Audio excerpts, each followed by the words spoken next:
Hello everyone, welcome back to this channel.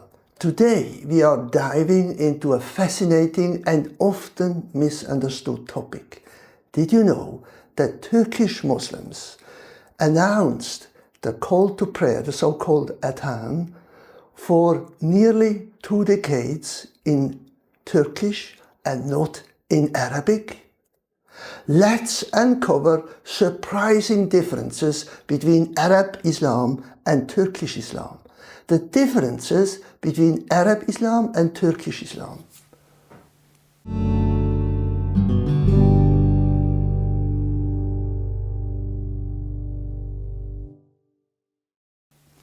You might be surprised to learn that while both groups share core beliefs, their practices, history and cultural expressions of Islam can differ significantly.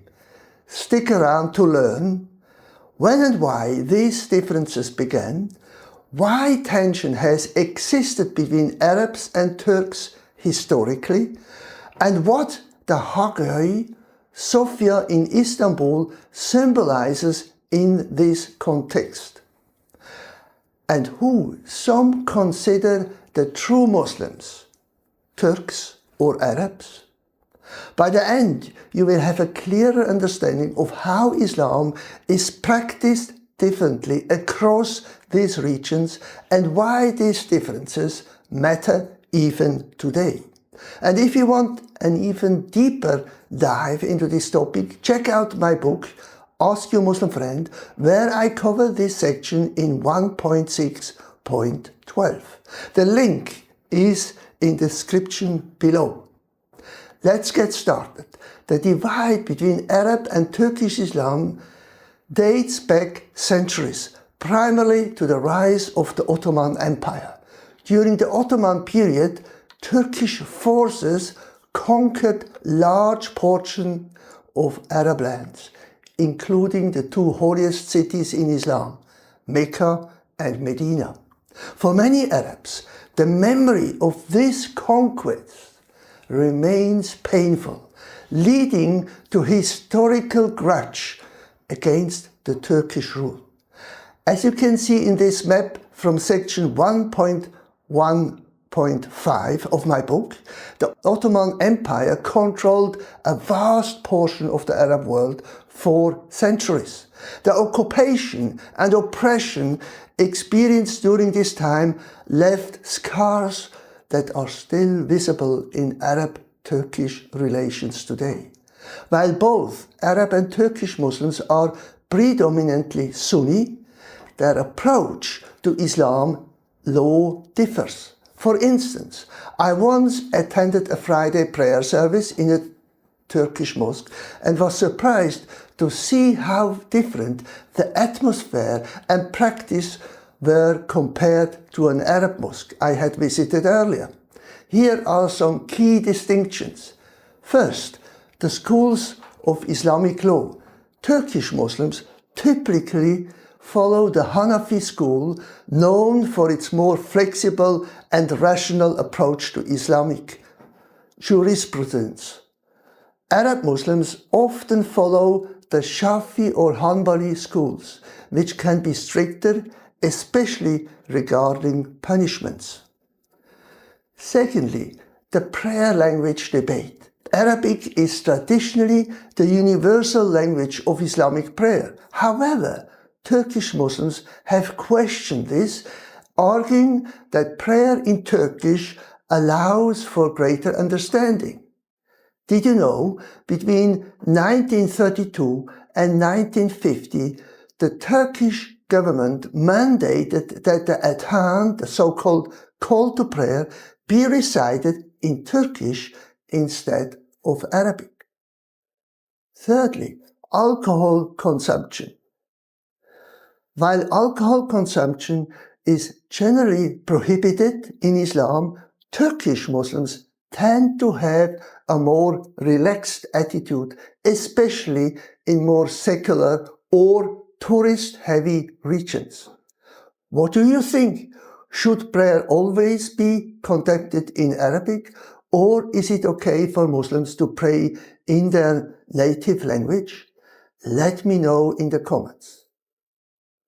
Turkey's religious landscape underwent a dramatic transformation under Mustafa Kemal Atatürk, who implemented sweeping reforms to separate religion from the state, modernize Turkish society, and align the country more closely with Western secular principles, who secularized the state after the collapse of the Ottoman Empire in 1923.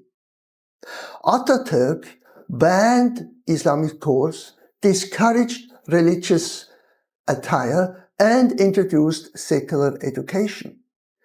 In contrast, Saudi Arabia, a key representative of Arab Islam, follows the strict Wahhabi interpretation of Islam, enforcing Sharia law across the kingdom.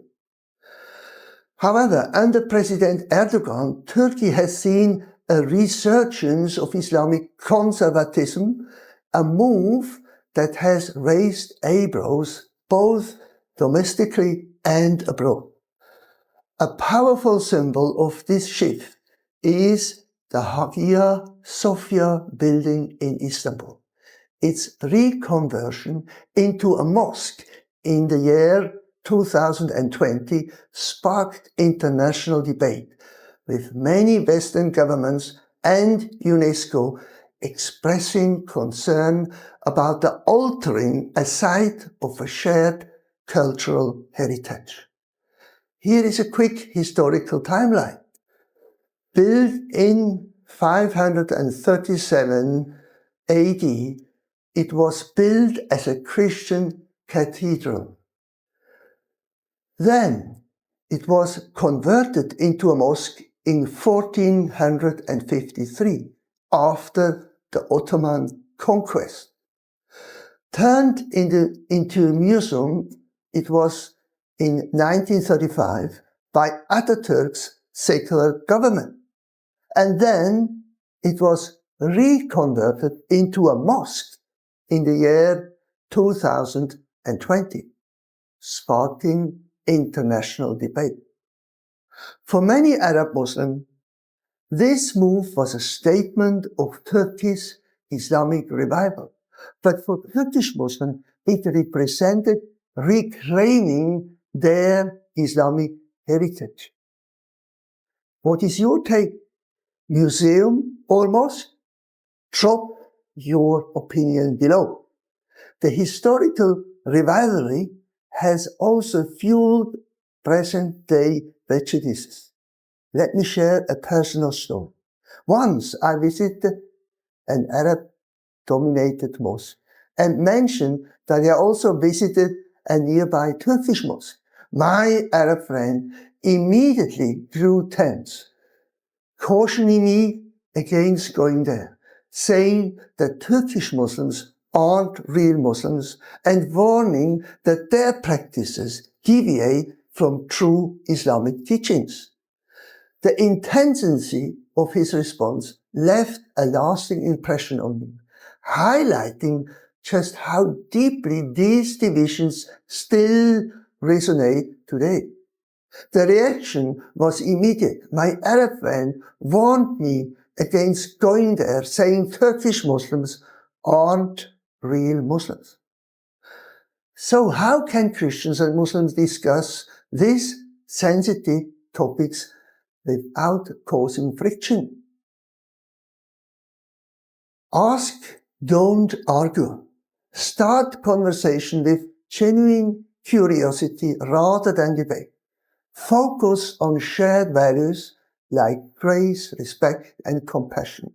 Use biblical principles to promote an understanding, such as love your neighbor and seek peace with all people.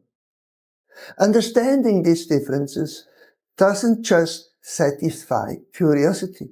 It helps us engage with our neighbors more emphatically. Let's continue to build bridges through open, respectful conversations and learn from one another's experiences. What do you think? What defines true Islam? How should we view the Ottoman occupation of Arab land? Should prayer only be in Arabic? Share your thoughts below. If you enjoyed this video, like it, comment and subscribe for more fascinating content on history, religion and culture. And don't forget to download my book Ask Your Muslim Friend for more insights. It's available for free on our website. Thanks for watching, and until next time, take care and God bless.